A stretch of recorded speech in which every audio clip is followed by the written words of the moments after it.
seul est digne.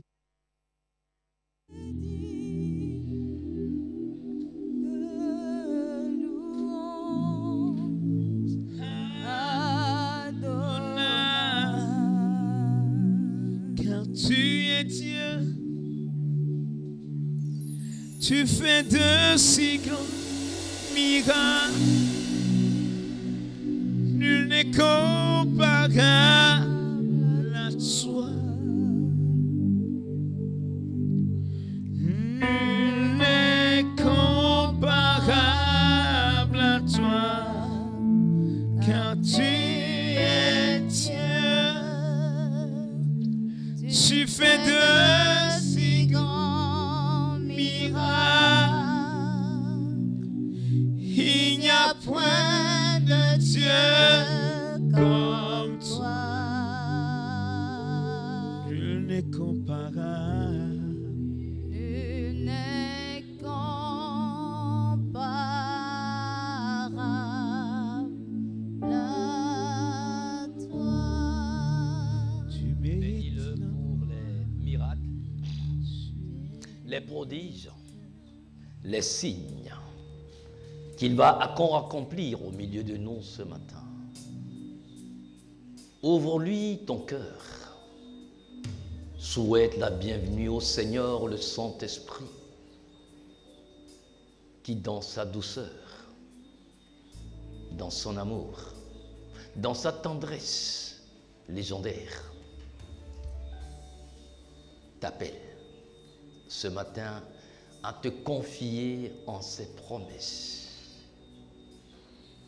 Car il est là, toujours au rendez-vous, toujours à l'heure, quelle que soit l'heure. Oh, hallelujah, béni soit le Saint-Esprit, qui jour après jour nous conduit sur le sentier de la justice à cause de son nom.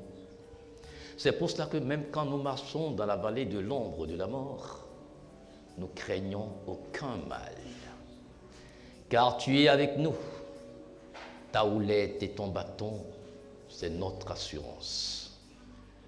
Nous nous prosternons dans un esprit d'humilité, de don de soi, parce que tu t'es donné le premier. Montrons l'exemple. Merci Seigneur Esprit Saint. Bienvenue. Prends la place que tu mérites. Car sans toi, cette assemblée ne serait pas. C'est toi qui l'as rendu possible lorsque tu as formé un corps à notre Seigneur Jésus-Christ pour qu'il vienne nous offrir le plan de rédemption, bien présenté à telle enseigne que même le plus simple d'entre les hommes puisse le comprendre et l'accepter. Continue ton œuvre. Au nom de Jésus-Christ. Amen. Veuillons nous asseoir, s'il vous plaît. Et je voudrais nous souhaiter une fois encore la bienvenue. Le Seigneur est à l'œuvre, jour après jour.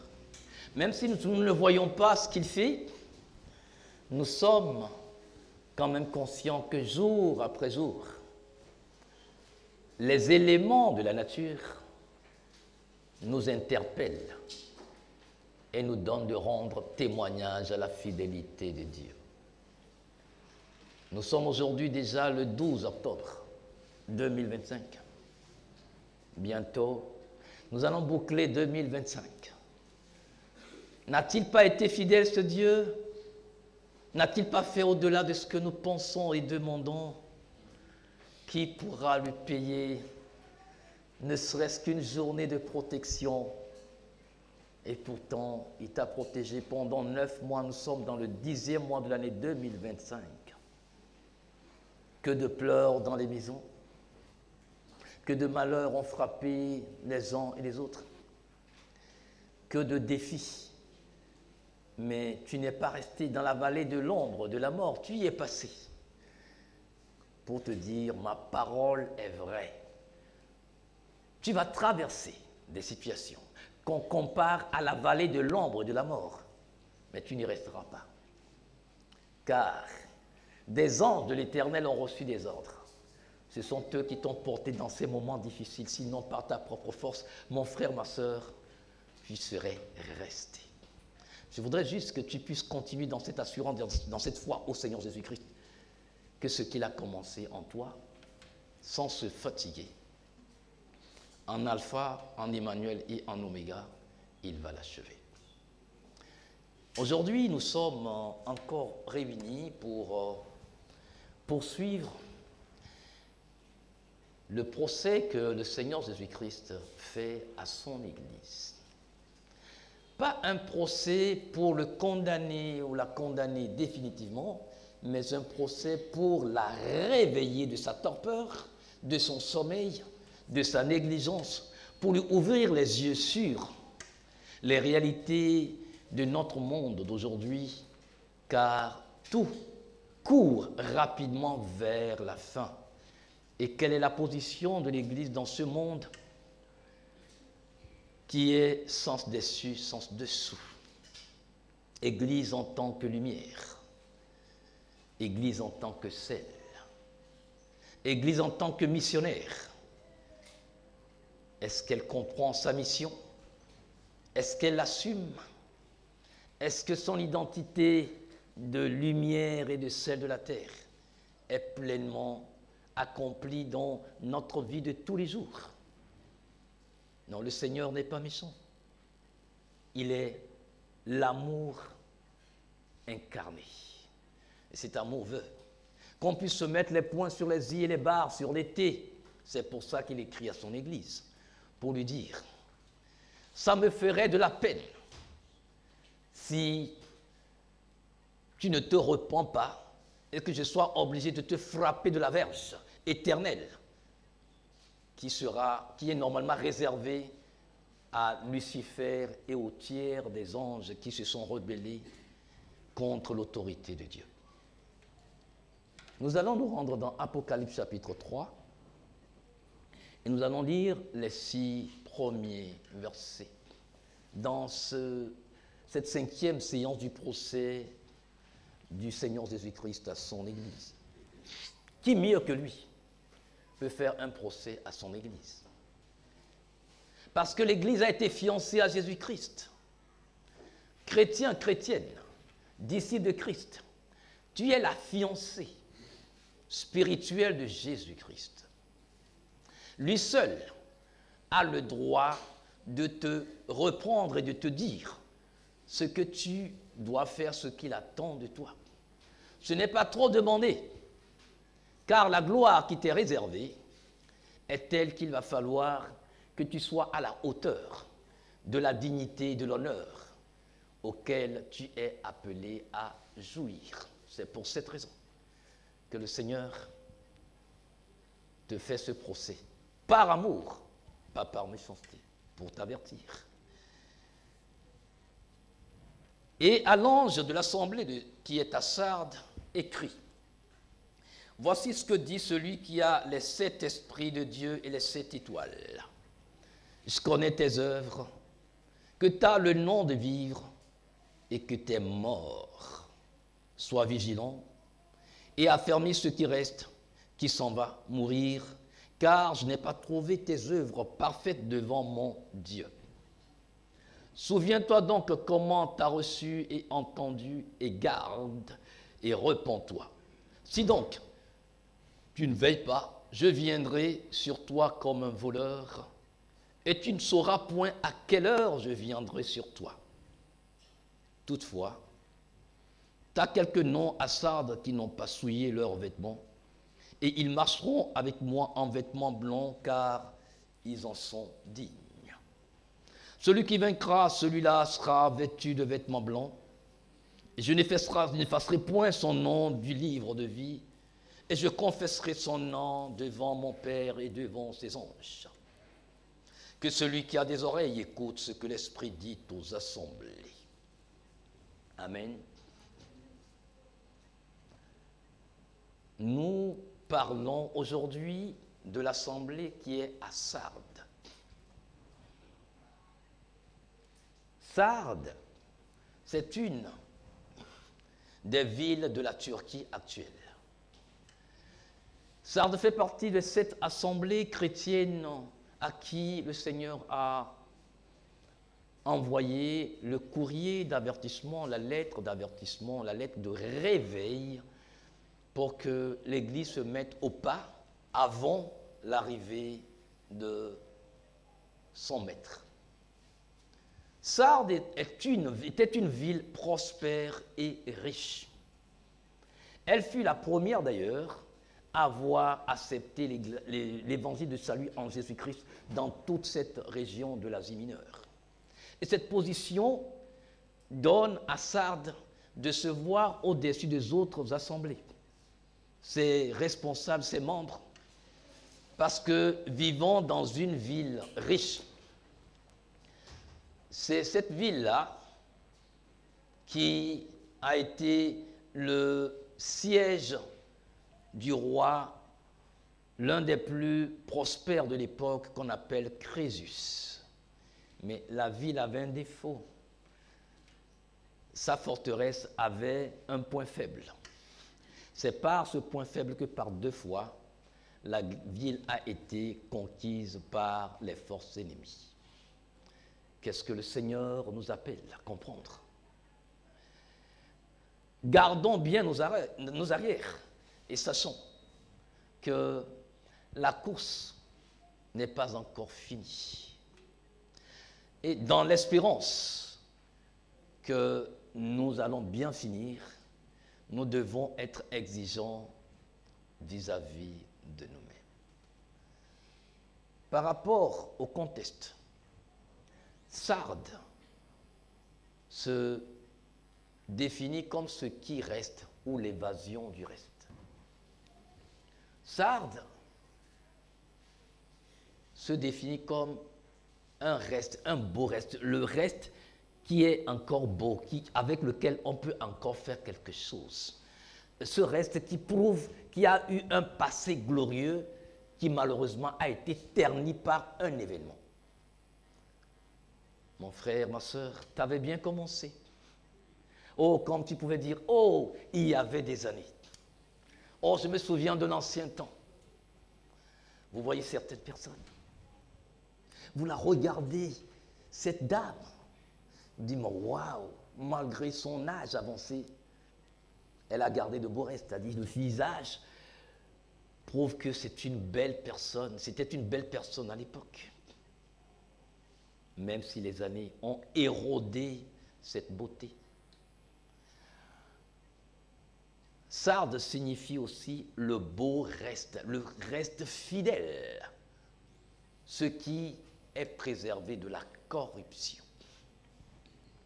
Car en lisant ce passage, nous comprenons que l'assemblée de Sardes s'est déconnectée de la réalité biblique. Malheureusement, il y a quand même dans cette assemblée une frange qui n'a pas suivi la voie de la corruption, la voie de la désobéissance à Dieu. Vous pensez aujourd'hui et vous regardez l'Église de Jésus-Christ aujourd'hui. Elle ressemble à quoi? Elle n'est que l'ombre d'elle-même, malheureusement. C'est pour cela qu'on peut se moquer de l'Église de Jésus-Christ aujourd'hui. On peut prendre des décisions contre l'Église de Jésus-Christ aujourd'hui. Et elle reste muette comme une carpe. Elle ne peut pas broncher parce qu'elle s'est confondue dans ces compromis perpétuels qui sont devenus des compromissions et l'Église ne joue plus son rôle.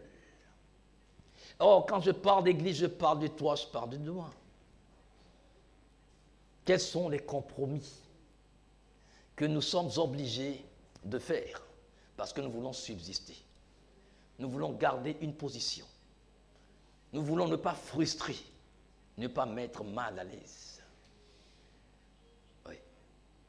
Quand on porte un nom, quand on porte une identité, il faut l'assumer. C'est une responsabilité. Et toute responsabilité demande des sacrifices. Ça, l'Église doit le comprendre. C'est ce que le Seigneur nous rappelle lorsqu'il dit, en se présentant en tant que le juge suprême des esprits, le juge suprême des vivants et des morts. Il dit, je suis celui qui a les 7 esprits de Dieu. 7. Je suis celui qui a les 7 étoiles. Je suis le Dieu omniscient. C'est le verset 2 du chapitre 3 de Apocalypse. Je suis le détenteur du registre des élus. Je suis l'avocat des élus auprès du Père. Une telle présentation doit faire frémir tout le monde, doit amener tout le monde à se poser des questions. Qu'un juge arrive au tribunal et il ne te donne pas son nom, mais il te positionne dans ses attributs, dans son statut. Les 7 esprits de Dieu, les 7 étoiles. De Dieu qui sait tout sur toi, qui sait tout sur moi. Donc on ne peut pas se cacher à ce Dieu-là. Tu ne peux pas te cacher de moi, c'est ce qu'il est en train de me dire, de te dire. Et je suis celui qui détient le registre de ceux qui sont sauvés et de ceux qui appartiennent à la famille de mon Père. Je sais le registre. Donc, en tant que celui qui est détenteur du registre des élus de Dieu, c'est lui qui enregistre ton nom et c'est lui aussi qui te dit qu'il a le droit d'effacer ce nom. Alors, nous devons faire attention lorsque nous écoutons ces messages de l'ennemi à travers ses agents qui nous disent qu'on est sauvé une fois et on est sauvé pour toujours. Parce qu'il nous dit ici, il dit, celui qui vaincra, verset 5, celui-là sera vêtu de vêtements blancs et je n'effacerai point son nom du livre de vie. Donc, ton nom y est. Mais est-ce qu'il y restera jusqu'au retour du Seigneur Jésus-Christ? C'est bien de commencer. Mais comment est-ce que je finis? Je comprends lorsque, mis par le Saint-Esprit, l'apôtre Paul pouvait nous dire, je traite durement mon corps et je le tiens assujetti, de peur d'être rejeté après avoir prêché aux autres, après avoir rendu témoignage aux autres. Donc le salut, ton salut n'est pas encore garanti. Il y a 2 formes de salut, ou 2 formes de rédemption. Quand la parole nous dit, n'attristez pas le Saint-Esprit qui vous a été donné pour le jour de la rédemption, il y a la rédemption actuelle par laquelle tu es ce que tu es en Christ, mais il y a la rédemption finale. Mais je crois que beaucoup de gens, beaucoup de chrétiens, beaucoup de prédicateurs oublient cet aspect rédemption éternelle. Et on vit comme si il n'y aura pas le retour du Seigneur Jésus-Christ. Si c'est pour le salut actuel, tout le monde peut faire ce qu'il veut, après avoir confessé Jésus-Christ. Mais c'est après l'avoir confessé que l'exigence de Dieu s'impose à toi et à moi. Je ne suis pas du monde. Je suis dans le monde. Mais je ne suis pas guidé par l'Esprit qui gouverne les gens du monde, qui conduit les gens du monde. Le Seigneur Jésus-Christ parle des 7 esprits. Nous allons nous attarder un tout petit peu sur les 7 esprits dont il est question. Quand nous allons dans Ésaïe le chapitre 11, nous allons lire le verset 2 de Ésaïe chapitre 11. Et voici ce que Ésaïe chapitre 11, le verset 2 nous dit.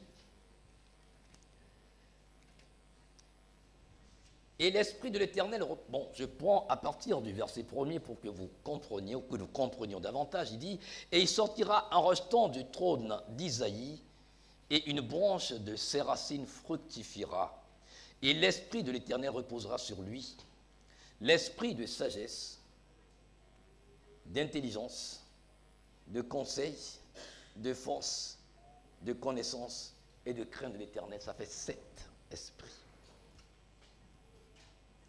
Nous allons les voir graduellement. L'Esprit de Dieu, créateur de toutes choses. Quand on parle l'Esprit de l'Éternel reposera sur lui, c'est l'Esprit que le Christ Jésus a reçu, un esprit sans mesure. L'Esprit du Dieu vivant. Il est le Fils sorti de Dieu.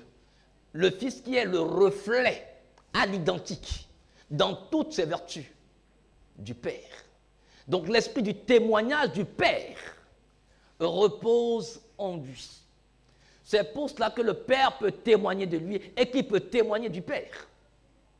Quand il est sorti des eaux du baptême, cet esprit du témoignage de l'Éternel, cet esprit de l'Éternel a rendu témoignage en disant, voici mon fils bien-aimé en qui j'ai placé toute mon affection, prêtez attention, écoutez-le, obéissez-le. C'est l'esprit de l'Éternel, l'esprit du témoignage du Père. Ça, le Christ Jésus dit, pour que l'Église comprenne qu'il n'est pas venu de son propre chef. Il a l'assentiment du Père, du Saint-Esprit et de tout le conseil divin. Et c'est avec cette autorité qu'il t'a établi dans ton statut de fils et de fille de Dieu, d'enfant, de fille de Dieu. Quand tu comprends que tu as tout ceci qui t'appuie dans ta marche de tous les jours, tu dois faire attention. Tu dois te prendre plus au sérieux, parce que c'est une lourde responsabilité. Que les cieux puissent te soutenir, puissent rendre témoignage de ton adoption en Christ Jésus. C'est une grande responsabilité. Quand on sort d'une famille noble, on ne se comporte pas n'importe comment. Malheureusement, beaucoup de chrétiens, beaucoup de disciples de Christ mènent une vie associative. Comme pour nous, nous sommes dans une association. Non, je suis désolé. Nous sommes dans une dynamique vitale qui est garantie par l'Esprit de Dieu. Il parle de l'esprit de sagesse. Donc, ce n'est pas la sagesse d'en bas, c'est la sagesse d'en haut. La sagesse qui vient de Dieu. Et cette sagesse s'appelle Jésus-Christ. De l'esprit d'intelligence. Une intelligence qui ne regarde pas les choses comme les gens regardent. Il ne s'agit pas d'une intelligence de haute potentialité. Il s'agit de l'intelligence divine qui analyse, qui scrute les choses et qui voit au-delà de ce que l'intellect, mu par l'âme, peut voir, peut comprendre.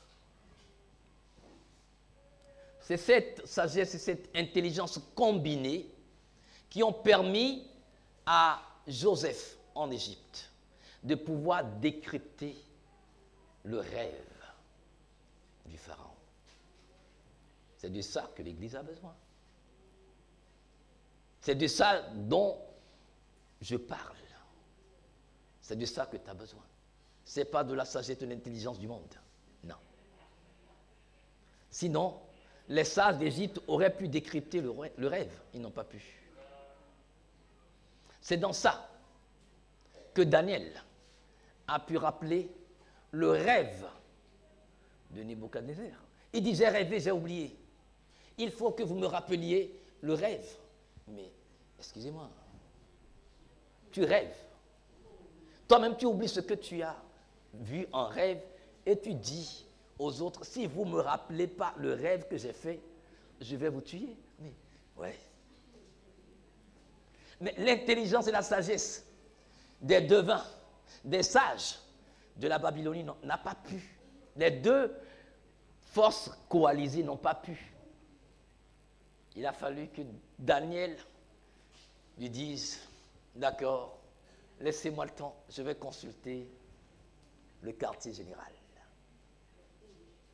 Mon frère, ma soeur, face à certaines questions pressantes, certaines situations pressantes, il faut toujours consulter.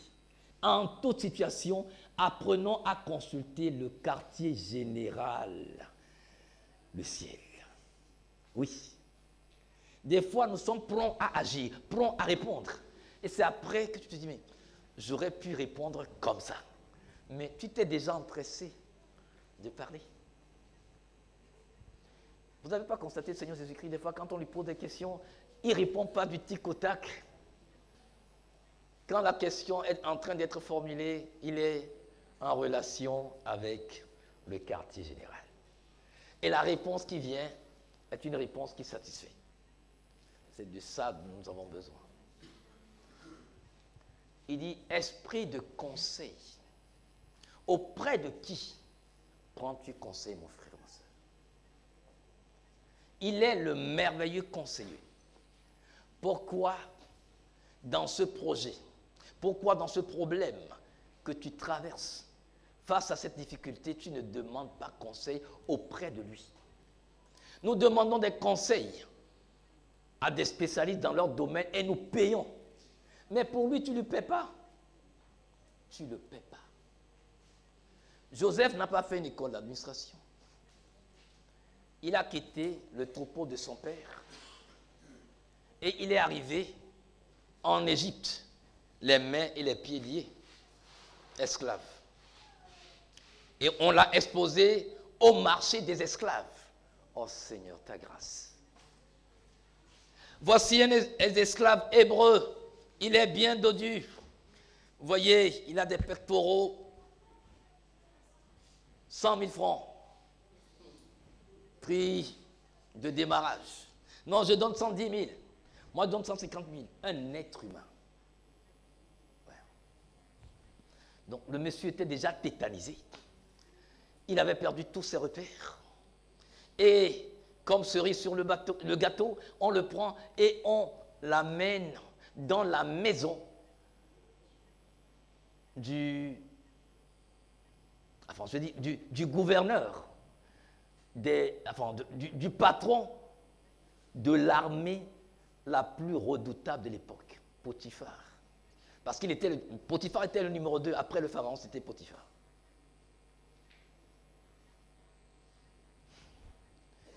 Et est-ce que Potiphar, en tant que général de l'armée, devait être quelqu'un de tendre? Ah, je ne crois pas. Je ne crois pas. Mais quand il a demandé conseil, il a géré. Et il a fini par conquérir le cœur de ce général qui a tout abandonné entre ses mains, sauf son épouse. Esprit de conseil. Esprit de force. Ne t'a-t-il pas dit que c'est lui qui donne de la force à celui qui est fatigué? Pourquoi tu demandes quand ça ne va pas, quand tu perds tes forces, quand tu es découragé, quand tu es déçu, quand tu es... Pourquoi tu ne t'adresses pas à lui pour lui dire, Seigneur, j'ai besoin de force, chaque jour. Il dit, à chaque jour suffit sa peine, à chaque jour suffit l'énergie pour avancer. Et cette force, si tu l'as en lui, tu écrases toute la puissance des ténèbres. C'est pour cela qu'il t'a dit, je t'ai donné le pouvoir de marcher sur les serpents, sur les scorpions et sur toute la puissance de l'ennemi et rien ne pourra te nuire. La force pour maintenir ta foi. Esprit de connaissance qui anticipe sur des choses. Mon frère, quand le Seigneur te révèle des choses, que ce soit en songe ou à travers sa parole, quand tu l'étudies, qu'est-ce que tu en fais? Oui, des fois, on se plaint, le Seigneur ne me parle pas, le Seigneur ne me montre rien. Mais si le Seigneur te révèle quelque chose, c'est que ça a de l'importance à ses yeux. Maintenant, ça dépend de ce que tu en fais. Je ne peux pas me confier à quelqu'un si je suis sûr que ce que je lui donne, la personne ne prendra pas ça au sérieux. Le Seigneur te révèle des choses, c'est qu'il te fait confiance pour travailler ensemble avec toi.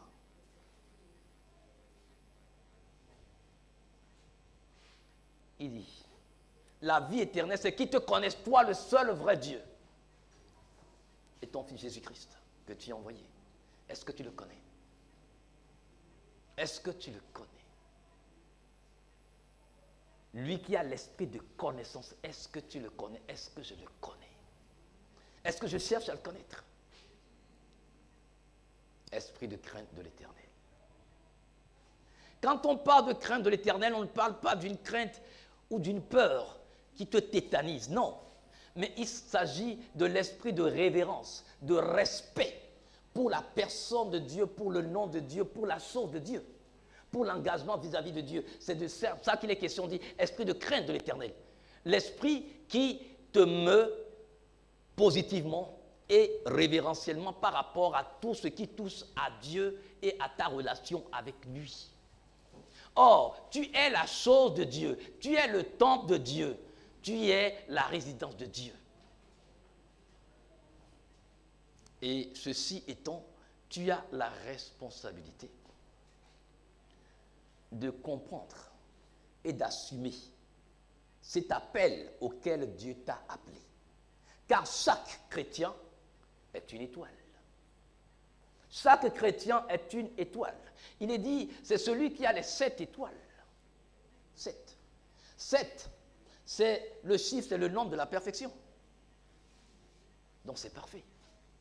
Ça veut dire qu'il nous appelle, à travers ces 7 étoiles dont il parle, il s'adresse aux 7 dirigeants, aux 7 leaders des 7 églises de l'Asie mineure. Chaque chrétien est un leader. Chaque chrétien, pris individuellement, est un leader. Même si c'est un jeune, c'est un leader en herbe qui est appelé à faire ses preuves. Maintenant, nous allons voir avec le Seigneur, le Saint-Esprit, les 7 facettes du leadership à travers ces 7 étoiles que sont les dirigeants, les leaders à qui cette lettre est adressée. Il faudrait que nous comprenions premièrement qu'il s'agit d'un leadership dont le modèle est calqué sur celui du Seigneur Jésus-Christ. Dans Actes, le chapitre 10, le verset 38, il dit, le Seigneur Jésus-Christ était oint de puissance, de l'Esprit de Dieu, et il allait de lieu en lieu.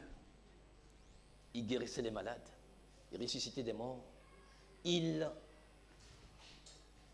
s'impliquait dans le bien-être des gens de son époque. Est-ce que notre leadership est calqué sur celui du Seigneur Jésus-Christ? Faisant du bien. Est-ce que nos intentions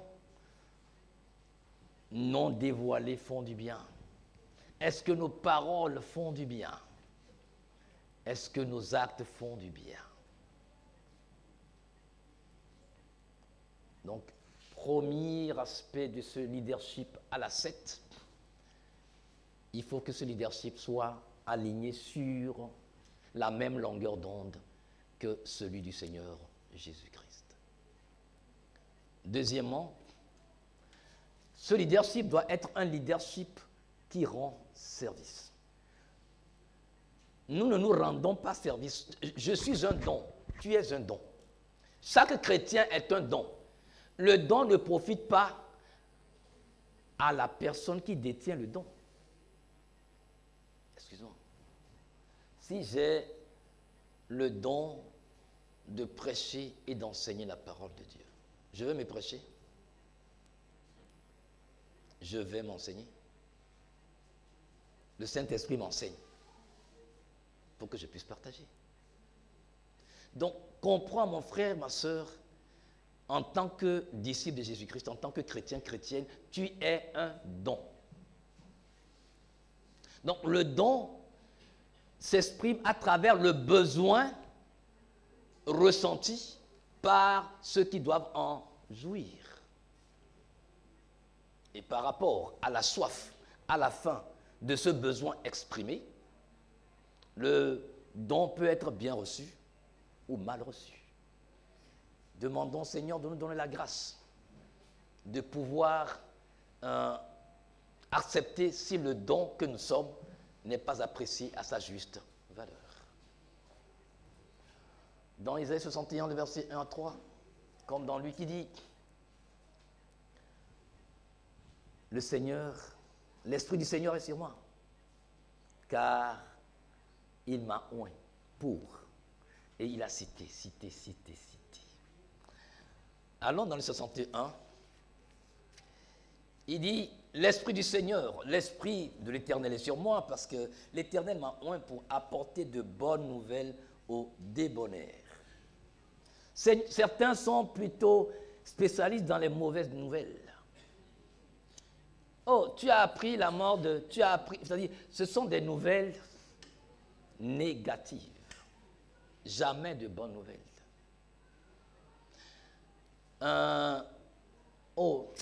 La situation dans le monde actuel, ouf, le Seigneur donne foi grâce. Oh, quelle grâce! Est-ce que tu crois encore qu'il y a une grâce là? Oh non, oublie ça. Voilà, c'est-à-dire, leurs propos ne font que décourager. Ça n'encourage pas. Ça ne me fortifie pas. Le Seigneur dit, j'ai été envoyé pour de bonnes nouvelles. La situation telle qu'elle est, il n'y a pas d'espoir, mais moi j'apporte l'espoir par mon témoignage. Mon frère, ne répète pas ce que le monde répète. N'oubliez pas, vous avez l'Esprit de Dieu en vous. Et il est dit, ainsi en est-il de la parole qui sort de ma bouche, elle ne reviendra pas à moi sans effet. Le monde qui ne croit pas en Dieu dit le négatif, et vous aussi vous répétez le négatif. Comment voulez-vous que ça change? Comment veux-tu changer ta situation? Des fois, tu n'as pas besoin de te mettre à genoux. Il suffit que tu confesses. Il suffit que tu confesses. Tu n'as pas besoin de jeûner.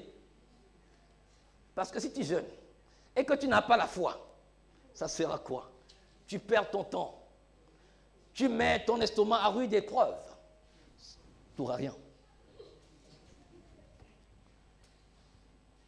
Nous sommes appelés à servir. Le leader auquel Jésus-Christ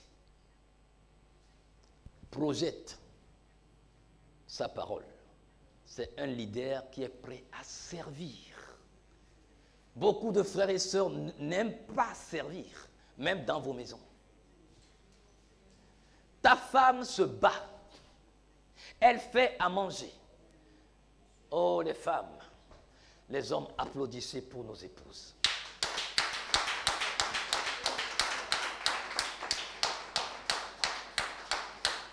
Parce que quand nous revenons du boulot, des fois c'est moi l'homme, je suis censé être le plus fort, mais je suis tellement éreinté que je prends le lit tout de suite. Mais elle doit aller à la cuisine. Et pourtant dans la journée, elle a couru plus que moi. Elle a parlé plus que moi. On fait ça, on dresse la table. Monsieur finit de manger. Elle se lève. Mais de la table à manger à la cuisine, ça fait combien de kilomètres? Pour ne pas dire, ça fait combien de centimètres? Nous ne sommes même pas prêts à servir. Mes frères et sœurs en Christ, je voudrais que nous comprenions, surtout mes frères, notre position de chef de famille, nous l'avons mal comprise. Et puisque dans la société traditionnelle africaine, l'homme ne peut pas faire ci, l'homme ne peut pas faire ça. Mais qu'est-ce que ça fait quand on se réveille le matin et que tu apprêtes l'eau dans la douche pour ton épouse? Qu'est-ce que ça va faire? Hein? Qu'est-ce que ça te coûte? Rien. Ça ne fait que solidifier les liens d'amour. Mais non. Qu'est-ce que ça fait quand elle finit de faire la lessive? Parce qu'elle est en train de faire autre chose, de sortir, d'aller étaler au moins ce qui a été lavé. Elle a fait la machine, mais elle a encore d'aller étaler. Non, l'homme ne peut pas étaler. C'est écrit dans quelle Bible, dans quel verset? Ben, j'en sais rien. Servir. Mes frères et sœurs, servons. Le dimanche, vous plaignez, oui, les femmes, oh non, mais c'est toujours à cause d'elles que je suis en retard.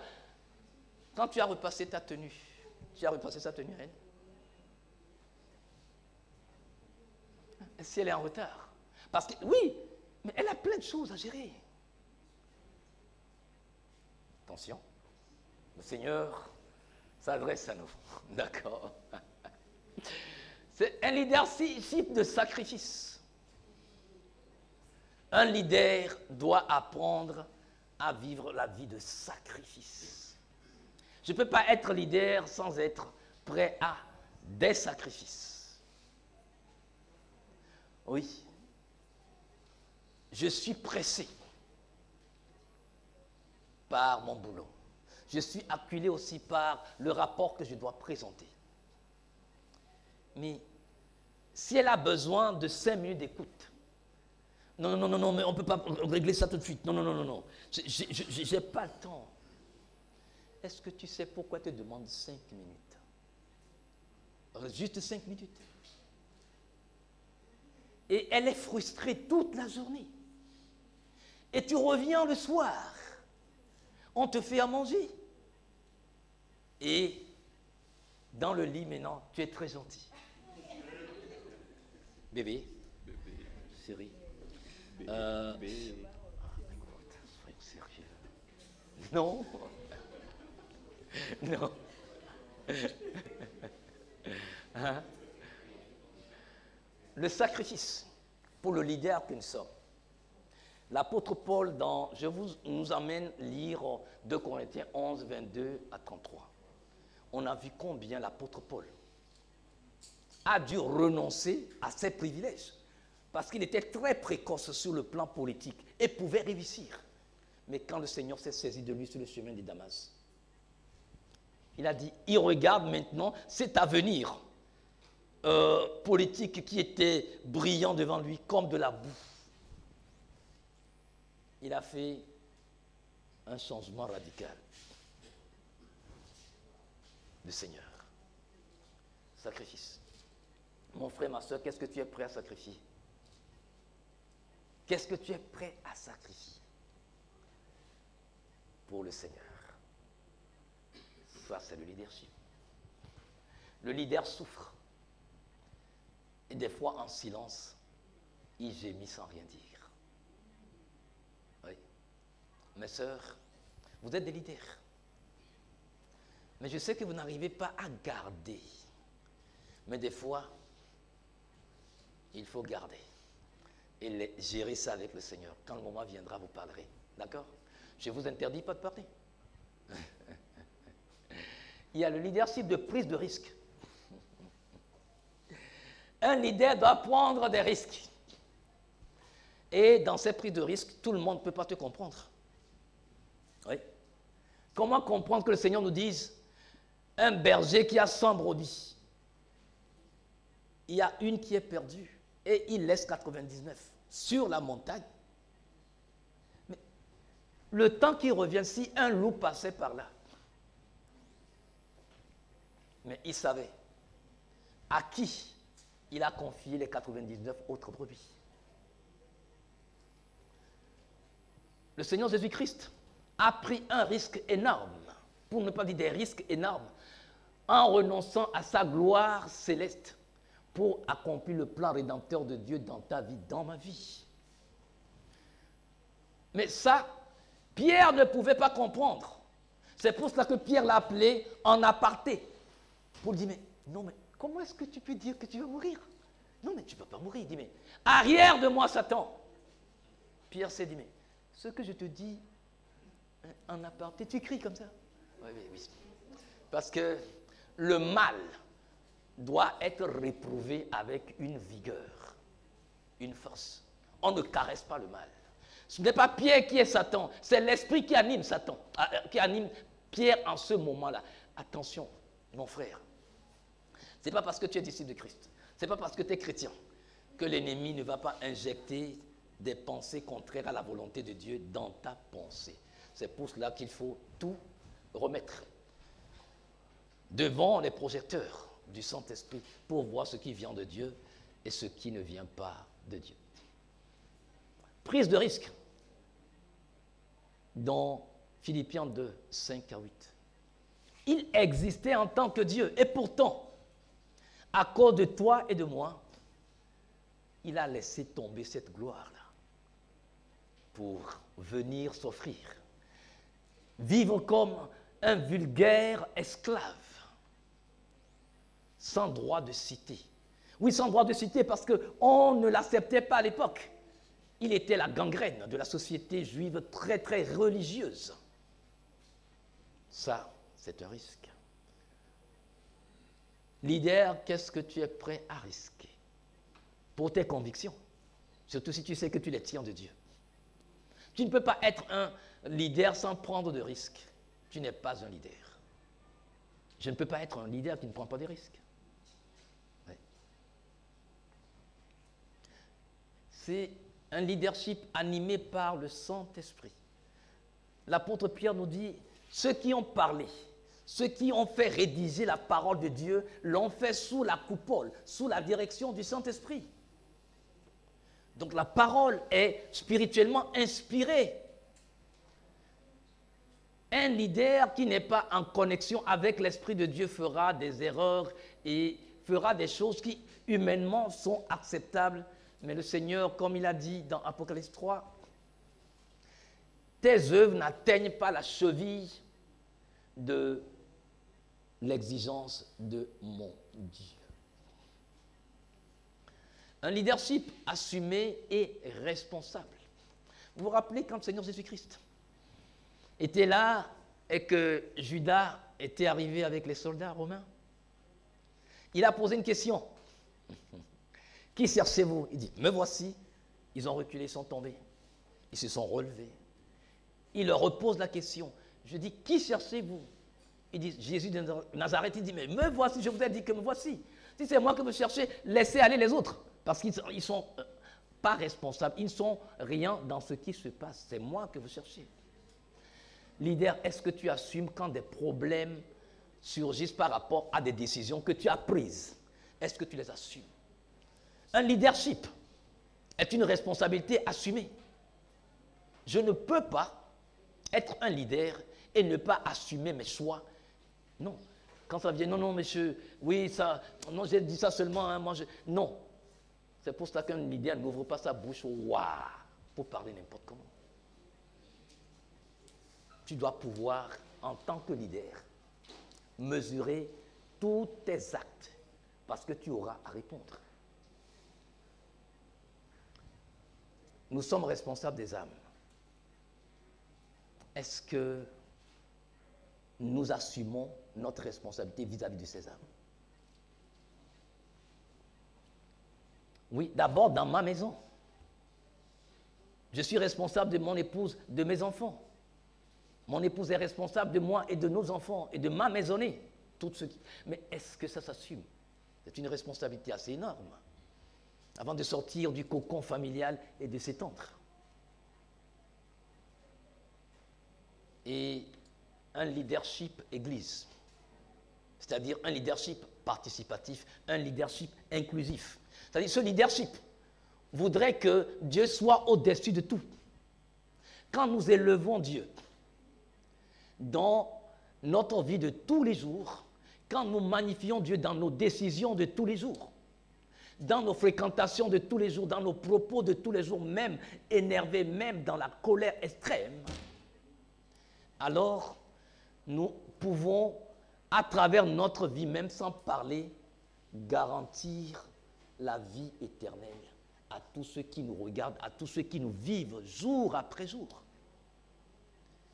Car la vie éternelle, c'est qu'ils le connaissent, lui, le vrai Dieu et le Christ Jésus, son Fils qu'il a envoyé. Mais les gens ne voient pas Jésus, c'est moi qui le vois, c'est toi qui le vois. Et ainsi, on les introduit dans une alliance. L'alliance de Dieu, l'alliance qui est plus forte que celle du sang. car ce n'est ni par le sang, ni par la force de l'homme, ni par la chair, mais selon l'Esprit de Dieu que nous sommes entrés dans cette alliance par l'œuvre accomplie par Jésus-Christ à la croix de Golgotha pour nous. C'est ce qui a fait de nous ce que nous sommes aujourd'hui et que nous sommes obligés de garder cette position jusqu'à son retour. En le faisant ainsi, nous comprenons que nous sommes appelés dans cette nouvelle alliance à apprendre les exigences de cette nouvelle alliance. Quand on t'introduit dans une alliance, l'alliance est conclue sur des termes. Quels sont les termes de la nouvelle alliance à laquelle nous avons été appelés? C'est pour cela qu'on nous instruit, c'est pour cela qu'on nous éduque, c'est pour cela qu'on nous enseigne. On ne nous enseigne pas pour devenir pire, mais pour devenir meilleur. Et en devenant meilleur, nous pouvons rendre service. Nous serons utiles maintenant par le service que nous rendons, parce que ce service est un service qui est approuvé par le Seigneur des Saint-Esprits, qui est l'Esprit d'excellence. L'Église de Dieu, aujourd'hui comme celle de Sardes, est une église, le Seigneur dit qu'elle est morte. Elle passe pour être vivante. On la voit, oh oui, mais quelle activité nous ne faisons pas? Évangélisation, programmes spéciaux, on va dans les hôpitaux, on prêche, on distribue des vivres et tout. Ce sont des actes sociaux qui font croire que nous existons. Mais pour Dieu, nous n'existons pas. Oh oui, est-ce que je dis que tu ne dois plus faire du bien aux gens? Que le service social, c'est-à-dire le fait que tu veuilles aider des veuves, des orphelins, non, mais c'est une bonne chose. Mais pour le Seigneur, si la motivation n'est pas pure, la motivation n'est pas acceptée et le témoignage de Dieu n'accompagne pas tes actes, pour Dieu, tu es mort. Et je crois que quand on prend l'église de Jésus-Christ aujourd'hui, je crois que 90% est dans cette situation-là.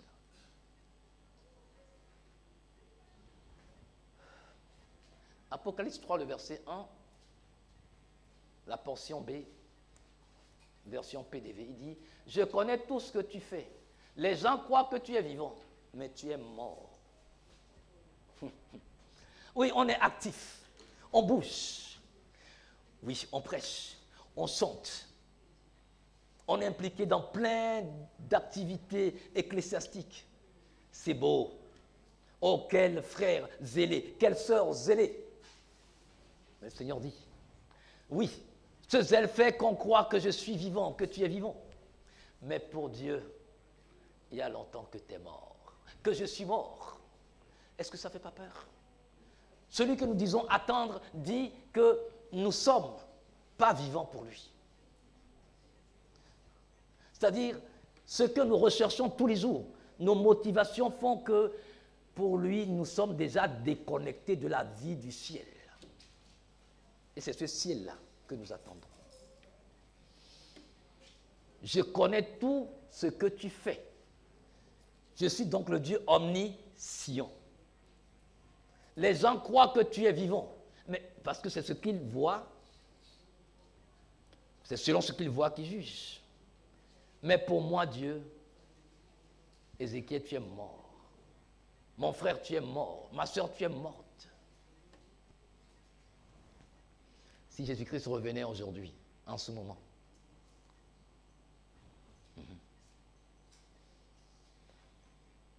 il t'appelle à faire renaître, à redonner vie à ce qui reste. J'ai dit que dans l'assemblée de Sardes, tous ne sont pas corrompus, puisque quand nous retournons dans Apocalypse chapitre 3, voici ce qu'il nous dit. Il nous dit, toutefois, tu as quelques noms à Sardes qui n'ont pas souillé leurs vêtements. Est-ce que nous faisons partie de ce beau reste? Cependant, tu as quelques noms dans le corps de Christ, dans l'assemblée de Jésus-Christ, dans les églises qui n'ont pas souillé leur robe de justice pour de l'argent, pour du travail, pour des positionnements, pour les biens matériels, ou même pour le mariage. Ou même pour le mariage. Car à cause de toutes ces choses, les gens peuvent même se mettre en couple avec des gens dans une alliance mal assortie. Oh Seigneur Jésus-Christ, ne t'en fais pas. Quand nous serons ensemble, je vais le convertir pour toi. Tu vas le convertir pour moi? D'accord. Convertis-le. S'il ne te convertit pas, tu ne peux pas le convertir. Attention mes frères. Attention mes sœurs. L'heure est grave. Apocalypse 3, le verset 2, parole vivante. Prends garde, réveille-toi, ranime et raffermis ce qui reste et qui est aussi sur le point de mourir. Donc en réalité, ce n'est pas sûr. Ce beau reste-là, si on ne fait rien pour le ranimer, il va mourir. Il continue. J'ai trouvé qu'aucune de tes œuvres ne satisfait aux exigences de mon Dieu. Et rien de ce que tu as fait n'est parfait à ses yeux. Et rien ne pourra subsister devant lui. Mon frère, arrêtons-nous un tout petit peu ici. Le Seigneur dit qu'il n'a trouvé aucune de nos œuvres satisfaisantes par rapport aux exigences de son Père. Qu'avons-nous fait depuis le temps que nous avons donné notre vie à Christ? Donc tout ce que nous avons fait là, le Seigneur dit non, aucune de ces œuvres n'arrive à la cheville de la moyenne de Dieu. Ouf.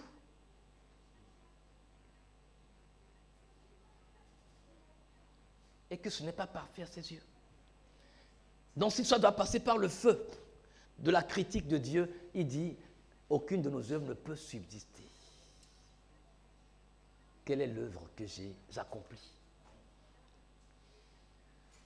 Que le Seigneur allume un feu nouveau en chacun d'entre nous. Et ce feu-là, il est déjà allumé. C'est notre responsabilité d'entretenir ce feu et de l'attiser. Car il nous a interpellés à travers Lévitique 6, versets 12 et 13. Dans la version Bible français courant, voici ce qu'il dit. Le feu qui brûle sur l'autel ne doit pas s'éteindre. Chaque matin, le prêtre y remet des bûches sur lesquelles il dispose le sacrifice complet, avant d'y brûler les morceaux gras des sacrifices de communion. Un feu perpétuel doit brûler sur l'autel sans jamais s'éteindre. Dieu a déjà allumé le feu par le Saint-Esprit qui habite en toi et en moi. Ce n'est pas à lui d'entretenir ce feu. Non.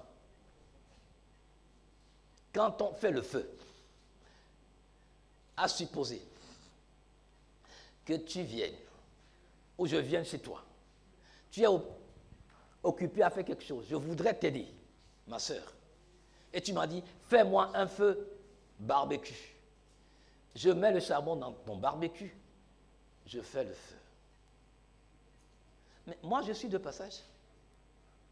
Tu n'es pas me dire de m'asseoir avec mon éventail pour entretenir le feu. Donc ça dépend. Si tu veux faire 10 sauces, ma soeur, c'est à toi d'entretenir ce feu du barbecue. Sinon, il va s'éteindre.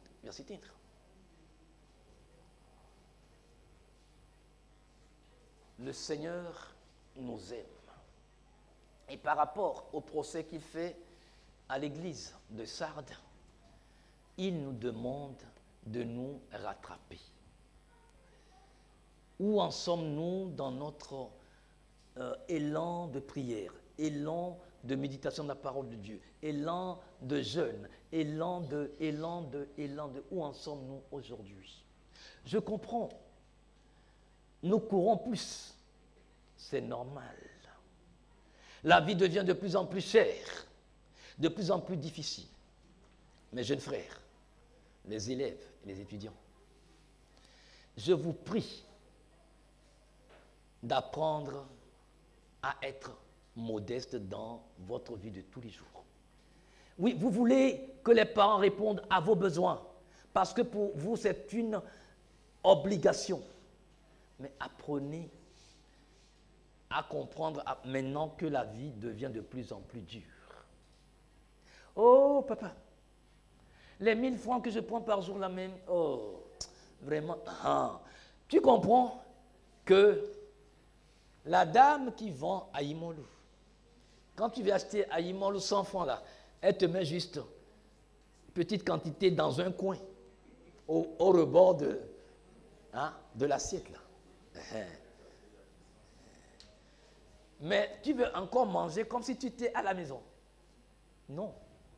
Quand tu vas à l'école, tu comprends pourquoi on parle de récréation.